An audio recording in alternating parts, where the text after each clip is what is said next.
Other Worlds, Other Nightmares, a collection of short stories by Kevin Mullin, narrated by Atlas Gray. Paladine. Centered in north-central Phoenix is the Paladine neighborhood. It stands bordered by Monet Avenue to the north, Renor Drive on the south, between Watercress and Golden Lily to the east and west. Its construction started right after World War II, when people didn't mind that all the houses looked the same. It saved money, the builders didn't care about the style, the buyers just wanted their own house. As the new owners moved in, they planted trees, most of which died immediately. They painted, built additions, constructed walls, and added decorative windmills and other things to make their home look unique and individual. Some planted grass, but none ever grew. Soon, the whole development had matching gravel yards. A few lucky owners coaxed lantana, cactuses, and agaves to grow, but most accepted the fact that living plants didn't thrive there. The original owner of the land was Jack Jensen. He owns a huge swath of acres just outside the city limits and had a gigantic citrus orchard. In springtime, the honey smell of orange blossoms dominated the air. But not in this one area. Nothing grew here for him. When the developer approached him with an idea to put a neighborhood of wall-to-wall houses and offered him a generous price, he quickly accepted. Construction started in 1946, and the home sold fast. By 1948, 212 1,300 square feet homes were purchased, most of them before the workers completed the buildings. After the war, people discovered the swamp cooler, which added water to the air and circulated it, making the desert summers bearable, provided people stayed inside. The city of Phoenix grew, and the population climbed higher after air conditioning became commonplace. With this growth came demand of larger houses, which made Paladine less desirable as time progressed. Ralph Buckner's parents bought one of the first homes built in Paladine just before he was born in 1947, and that is where he spent his childhood. His family lived in Paladine longer than anyone else. Most people moved in for a few years and left for bigger houses and nicer neighborhoods. Paladine was ideal for first-time home buyers to build up equity and move on as their families grew. That was the official story anyway. Another reason so few people stayed was an uneasy feeling in the air, especially at night. Most everybody felt as though something evil hovered over them, just out of sight, stalking them. Few people went out for evening strolls, fewer left their dogs out at night. The inconsiderate ones who let their cat out rarely saw their feline friends again. An old man lived alone on Jensen Street, and he bothered no one. In fact, he occasionally hired one or two local boys to pick up weeds in his yard. He rarely hired the same boy twice because the red ants thrived and swarmed there. They were aggressive and their bite was painful. Ralph lived through it. He bought some gloves, a kneeling pad, and a few cans of Raid. The old man laughed when he saw his supplies. Now that's a way to tackle your problems, he smiled. Ralph became his regular landscaper from then on. 2 hours of work turned into $5. A good deal in those days for sure. One particularly hot morning after Ralph finished, the old man invited him in for iced tea. Lots of dust greeted him. The dirt on the tables and bookscapes looked thick enough to fill a flower pot. But Ralph marveled at the amount of books in the collection. The house looked like the public library, and Ralph loved reading. Most boys read a lot over the summer as it was too hot to do much else. Phoenix was scorching in the summer sun, and they couldn't watch television because their mothers were always watching soap operas while ironing or cooking. "So what's your name, son?" the old man asked him, and nodded in approval and told him his address. Ralph was amazed. Why? Everyone plasters the family name on their mailboxes. Not hard to get to know your neighbors that way, basic logic. My father was an expert on that sort of thing. You may have heard of him. Scott Montgomery? No, sir, I'm sorry, but I haven't. Oh, well, he laughed. Fame is fleeting. Let me introduce myself. I'm Howard Montgomery. They shook hands and had a pleasant talk. Ralph went home with a borrowed book, Inner Dimensions and What Dwells Within by Scott Montgomery. And so a friendship was born. Ralph spent most of his afternoons visiting Howard. He read more books and they discussed them over iced tea. Those were pleasant visits. He got him away from his father and 4 sisters. His mother didn't annoy him, but the rest of his household did. His sisters' only hobbies were to get him in trouble and embarrass him in school.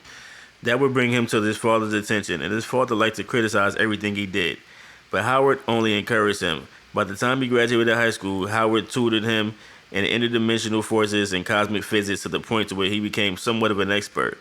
Too bad there wasn't much demand for such knowledge. Howard was different at night. He was only one of the few residents who would walk the long midnight walks. He walked out to Renor Drive and south. Where he went afterwards was unknown. It was rumored that he picked up an occasional prostitute, or maybe he did drugs, or who knows what. He was very unfriendly to anyone who tried to stop and talk to him. When Ralph graduated, he joined the army before they could draft him and went to Vietnam. Howard encouraged his continued education, and the GI Bill would do wonders for him. And he was lucky enough to never see combat because he was assigned to a support duty. By 1968, after he was discharged and returned home, he found a job at the gas station and made just enough to move out on his own and stay fed. Going to college was a dream of his, so he took advantage of the GI Bill and signed up for evening courses. Howard died in 1972 and willed his house to Ralph. He quickly moved in and made the necessary changes to make it his own home, but he kept Howard's things. He started wearing Howard's clothes. He also hired an occasional schoolboy to do the lawn work. He also took long solitary walks even though he had a car. As the time went on, he started using the words "we" when speaking of himself and his solitary household. He never married. He occasionally invited a girl over for dinner, but nothing came of his advances. The neighbors eventually spotted him driving home with known prostitutes. If his sisters ever visited him, no one knew about it. He was destined to be a lonely man. As before mentioned, Phoenix grew exponentially due to the availability of air conditioning. The city planners allowed the developers to destroy the surrounding citrus groves as a sacrifice to growth and progress. Newer homes competed for residents. Paladine saw more homeowners move out and chose to rent their property for what they could get. Others sold for a loss. Everyone knew it was only a matter of time before the inevitable decline would make their neighborhood dangerous and unlivable. Paladine's time was over and the development was doomed to be a slum. A new class of residents moved in and out through the years. Police cars were regular visitors to Paladine now. Drug users littered Monet Avenue. Soon, they started breaking into homes. Addicts destroyed their houses. They invaded to steal the appliances and copper wiring in the wall. Some of the rougher kids held wild parties in the abandoned buildings before they trashed them. Eventually, the distraught owners of 50 houses nailed plywood to the windows to keep the trespassers out while they tried to sell almost useless property. The banks took over some properties, but abandoned them to rats and drug addicts. Nobody cared about Paladine. It became one of the more dangerous places in the city. The Kings claimed most of the places. They were a notoriously violent gang of Los Angeles cast-outs who claimed ownership of everything around them. More than a few bodies littered the streets of Paladine. Several times, Ralph called the police to have one removed, though he never saw what happened. Through it all, Ralph lived his lonely life. He inherited a nice sum of money when his parents died. He quit his job, kept his house up to the old standards, and employed young boys to pick weeds. He didn't care that his neighbors were no longer white. He found it sad that the neighborhood became so blighted, but there was nothing he could do about it. He continued to make his solitary walks at night, remembering what it was like in his childhood. He usually left after midnight. He was a familiar sight to the drug dealers and gangbangers who were his new neighbors. Some suggested they should beat him up to get him out of the hood, but wiser heads always prevailed. He wasn't hurting anyone and kept his mouth shut. Unneeded police activity wasn't desirable, but 2 days after his 70th birthday, an incident occurred on Jensen Street. "Hey, old man," two kings shouted at him just as he started his walk. He turned to face them. They were very young. One was maybe 12, the other closer to 16. The older one had good genes. He was already past 6 feet tall and weighed at least 200 pounds. His face was damaged, scarred from what must have been a vicious knife attack. He carried a wicked-looking Bowie knife in one hand. The little one looked like a typical adolescent, except for his hate-filled eyes. He simply exuded anger.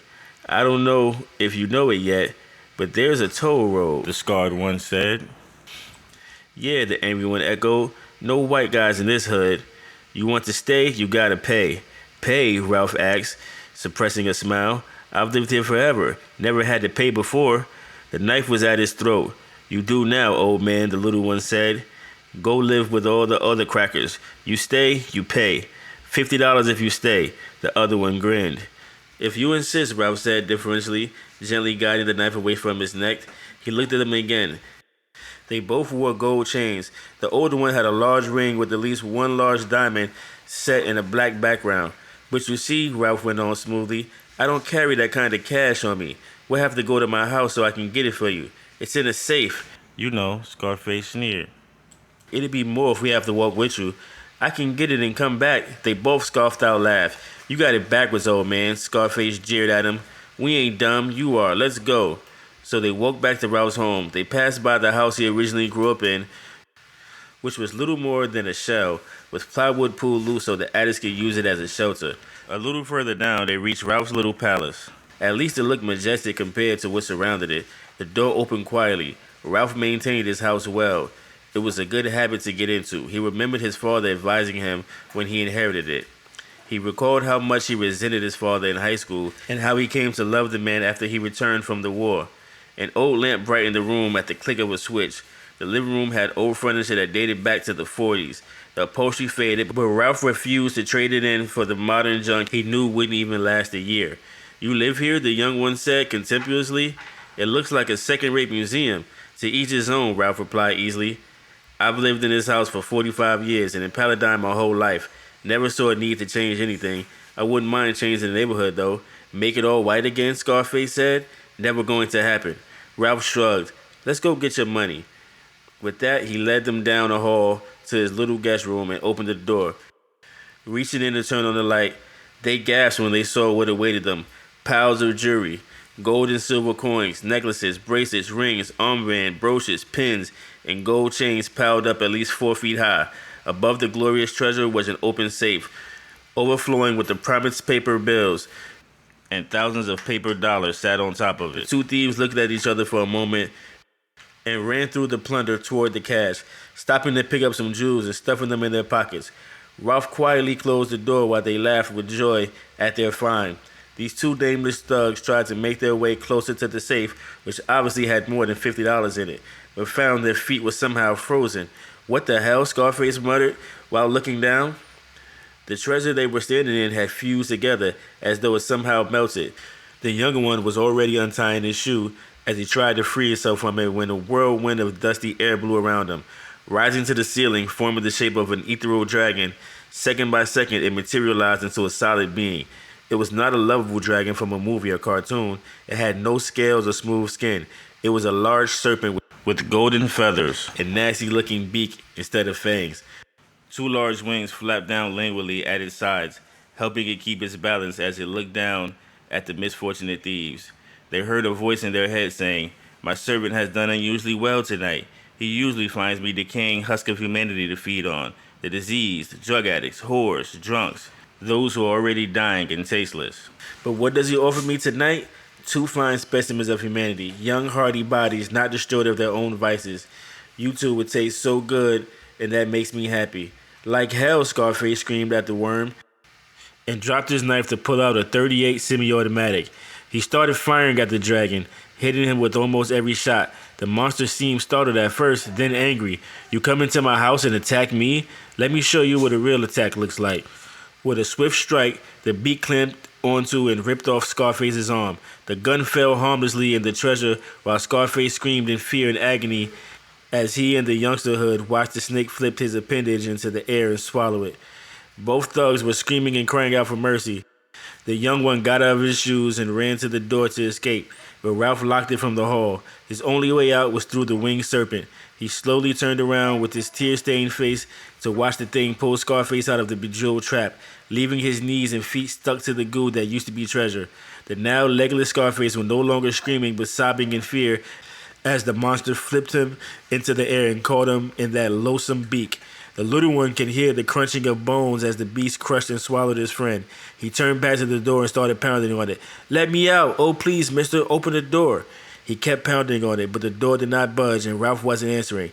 If the boy thought of it, he could have realized he broke one hand already, but he was too panicked to notice the pain.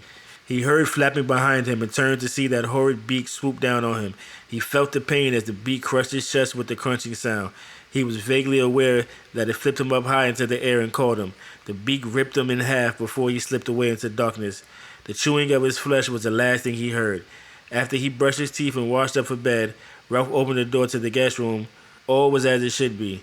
The jewels were there, the money untouched. There wasn't a trace of either mugger. "They certainly sounded mean and intimidating when I met them," he said to the empty room, but they sure didn't stay tough for long. He heard a contented squawk reply. The end.